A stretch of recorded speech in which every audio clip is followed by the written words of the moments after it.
Em uma segunda-feira, dia 5 de setembro de 1938, dia de feira na cidade alagoana de Pão de Açúcar, às margens do Rio São Francisco, logo começou a correr a notícia que em uma propriedade distante cerca de 36 quilômetros havia um cangaceiro desejando entregar-se às autoridades.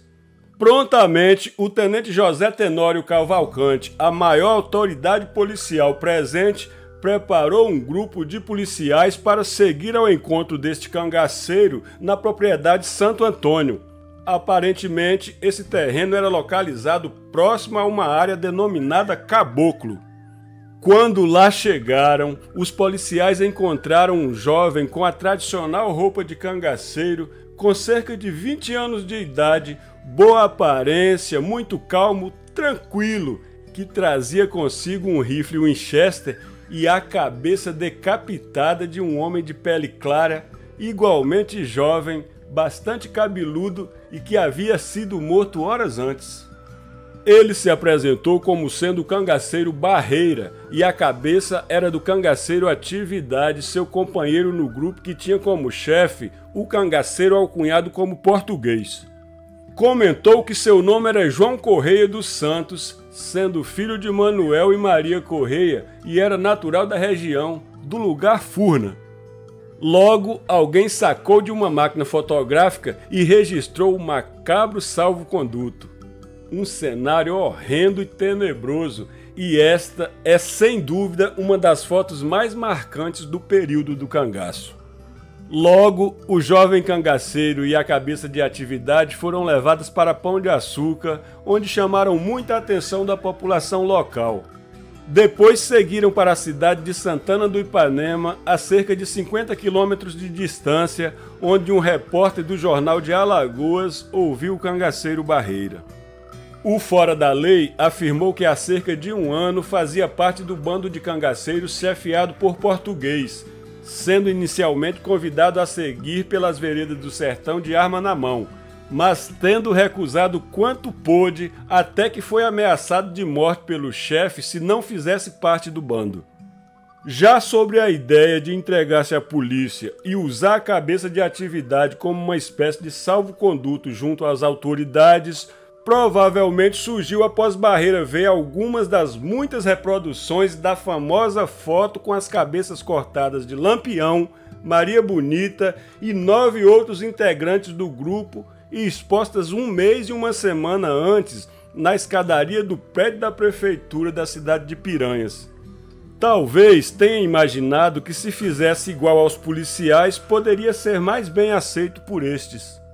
Seu pai, inclusive, havia entrado em entendimento com o tenente José Tenório e o então todo-poderoso coronel José Lucena de Albuquerque Maranhão, maior inimigo conhecido do cangaceiro Lampião e comandante do 2º Batalhão da Polícia de Alagoas, sediado na cidade de Santana do Ipanema.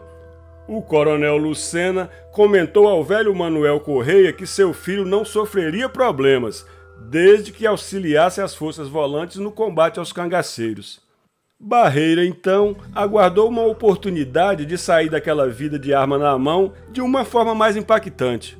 Percebemos igualmente, no relato de Barreira ao jornalista, que para ele, após as mortes na Grota do Angico, o desbaratamento dos grupos de cangaceiros era iminente e isso foi relevante para sua decisão.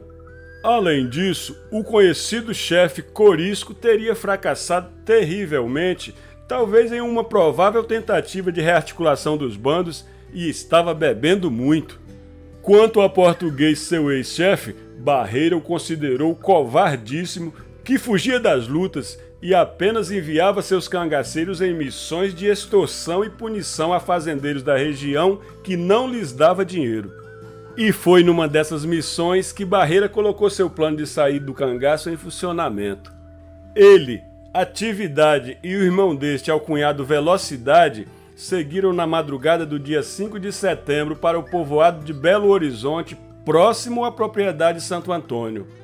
O trio de cangaceiros era comandado por Atividade e tinha como missão incendiar uma casa no povoado cujo proprietário era Elísio Maia. Porém, a Atividade ordenou a Barreira algo muito impactante e muito controverso. O jovem cangaceiro teria de matar o seu próprio irmão e o seu tio que lá moravam. Segundo o relato de Barreira ao jornalista do periódico Jornal de Alagoas, sem especificar como, este começou a azucrinar propositadamente a paciência do cangaceiro Atividade para evitar cumprir esta função. Na sequência, ao passarem próximo a um riacho, Atividade ordenou a Barreira que fosse buscar água para os cantis e teve início uma nova discussão. Nisso, a fim de evitar problemas, Velocidade se prontificou a fazer a tarefa descendo por uma rampa até o riacho. Era a oportunidade que Barreira queria e, sem titubear, este desfechou um tiro de rifle nas costas de Atividade. Velocidade voltou rapidamente para socorrer o irmão e Barreira passou a descarregar vários balaços na direção deste. Ao jornalista do periódico alagoano, Barreira afirmou que atingiu e matou Velocidade com seus tiros, o que era uma mentira, pois este cangaceiro foi capturado meses depois. Após isso, Barreira chegou próximo de Atividade, que segundo seu algoz ainda estava vivo, e com um facão decepou-lhe a cabeça. A macabra história da decapitação do cangaceiro Atividade foi publicada em pequenas notas em alguns jornais do Rio de Janeiro e de outras capitais do Brasil. Pouco tempo após a detenção de Barreira, outros cangaceiros foram se entregando às autoridades, como o grupo do cangaceiro Pancada. Além deste chefe, faziam parte do bando sua mulher Maria Jovina, ou Maria de Pancada, Cobra Verde, Peitica, 25, Vila Nova e Santa Cruz.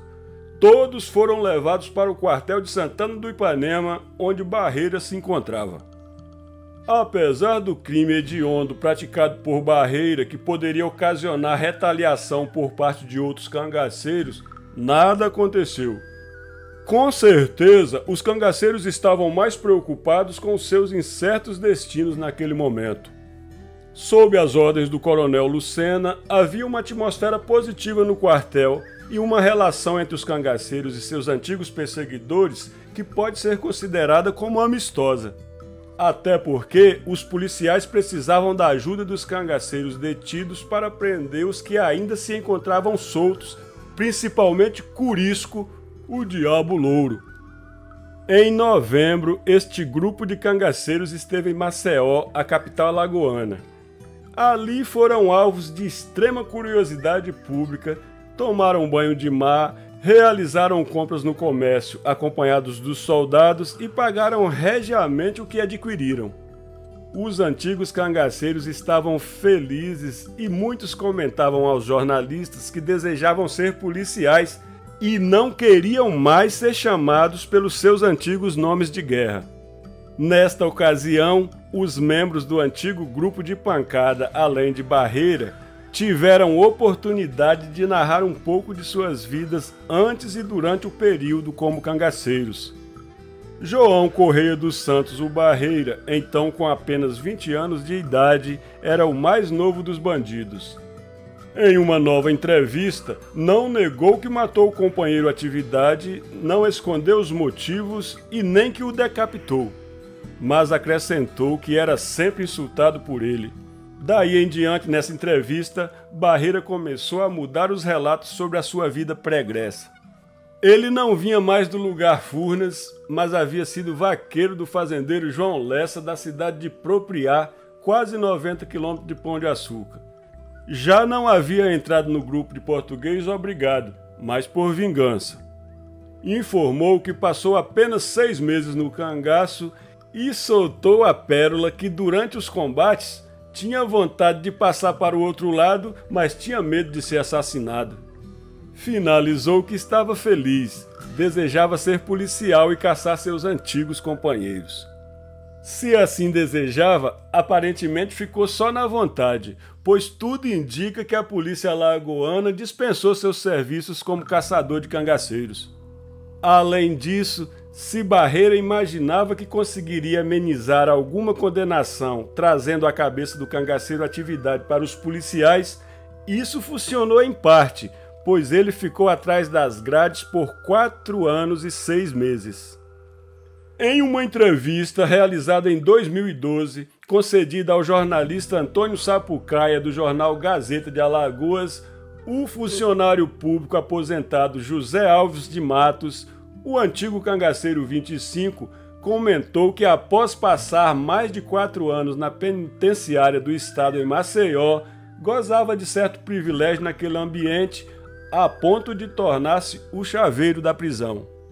Certa vez, provavelmente no segundo semestre de 1942, 25 recebeu a visita do promotor público Rodrigues de Melo, o qual, ao se inteirar da situação dos cangaceiros, afirmou que nada poderia fazer em favor deles, a não ser que surgisse um milagre e o fato chegasse ao conhecimento do então presidente da República, Getúlio Vargas, haja vista que todos estavam presos sem nenhum processo formalizado à disposição do governo do estado.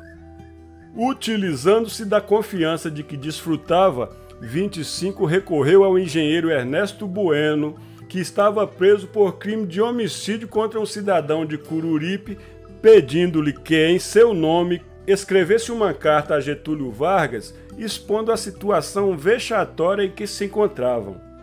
Seu pedido foi atendido e, usando de uma manobra habilidosa, apelou para uma mulher de nome Maria Madalena, que era encarregada de vender os produtos de artesanato que os presos fabricavam na prisão, a qual escondeu a carta no seio e depois a postou nos correios.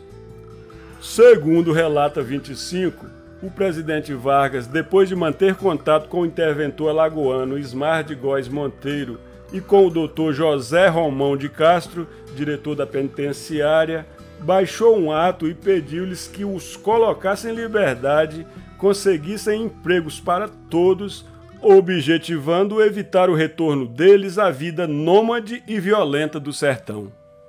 Mas na reportagem do jornal carioca O Globo, edição de quinta-feira, 7 de janeiro de 1943, existe uma outra versão.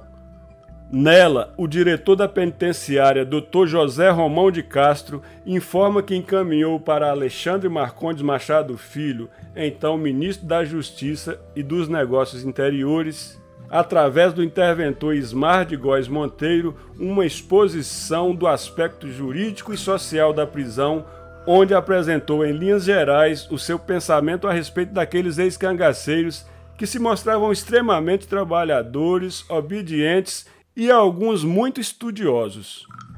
Dos 10 remanescentes, 7 haviam se alfabetizado com o professor Manuel de Almeida Leite, dentre estes, Barreira. Seja pela carta enviada por 25, seja pelo parecer do Dr. José Romão de Castro, o certo é que no dia 10 de fevereiro de 1943, ao meio-dia, em meio a uma solenidade presidida pelo Dr. Ari Pitombo, secretário do Interior, Educação e Saúde de Alagoas, os antigos cangaceiros foram libertados. Barreira foi um dos que foram empregados pelo poder público de Alagoas e não perdeu a oportunidade oferecida. Depois de quase 40 anos de trabalho como funcionário público estadual lotado na Secretaria da Fazenda do Estado de Alagoas, João Correia dos Santos, o ex-cangaceiro Barreira se aposentaria, muito elogiado pelos relevantes serviços prestados à sociedade alagoana.